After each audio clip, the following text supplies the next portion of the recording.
শুভ নববর্ষে সকলকে শুভনন্দন জানাচ্ছি। সবাইকে অনেক অনেক নমস্কার।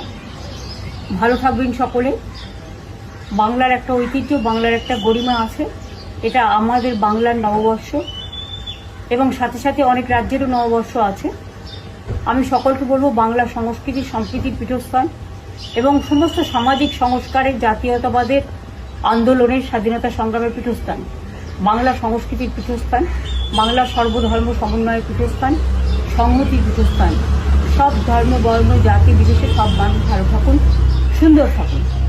আর তৃণমূল কংগ্রেস সরকার আপনারা দেখেছেন, কেন্দ্রীয় বঞ্চনা সত্ত্বেও আমরা প্রায় 105টা সোশ্যাল স্কিম করেছি, জন্ম থেকে মৃত্যু অবধি সব মানুষের জন্য।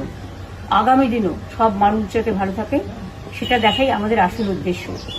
দিল্লির জমিদাররা অনেক অত্যাচার করছে, ভোট কাটছে, অনধিকার প্রয়োগ করছে এবং বিজেপি ভ্যানিশ ওয়াশিং মেশিন সব এজেন্সি দিয়ে বাংলার উপর জুলুম ও অত্যাচার করছে। এই অত্যাচারের বদলা নিয়ে আপনাদের কাছে অনুরোধ, আপনার একটা ভোট দয়া করে দিন। আমি নিজে এখান থেকে সুপ্রিম কোর্ট পর্যন্ত গিয়ে 32 লক্ষ বাদ দেওয়ার নামকে আমরা সুপ্রিম কোর্টের সাহায্যে তুলতে পেরেছি। বাদবাকিও যারা আছেন নিশ্চয়ই আজ নয় কাল তাদের নামও কোনোভাবে উঠবে, যেহেতু ট্রিব্যুনাল চলছে। যাদের ভোট বাদ গেছে, যারা আত্মহত্যা করেছে স্যারের জন্য, তাদের জন্য আমার মন কাঁদছে।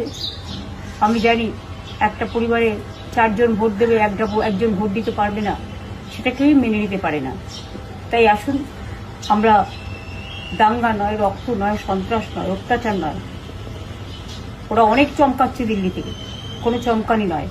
আসুন আমরা নতুন ভোট নিয়ে আসি, শান্তি সম্প্রীতির বার্তা দিয়ে, সংস্কৃতির বার্তা দিয়ে, সকলকে ভালোবেসে।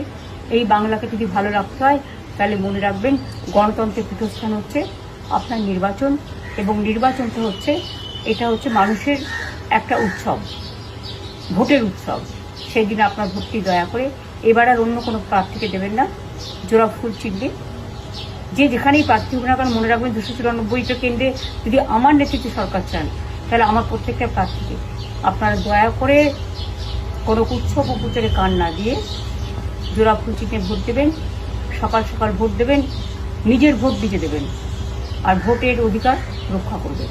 জয় হিন্দ, বন্দে মাতরম, জয় বাংলা।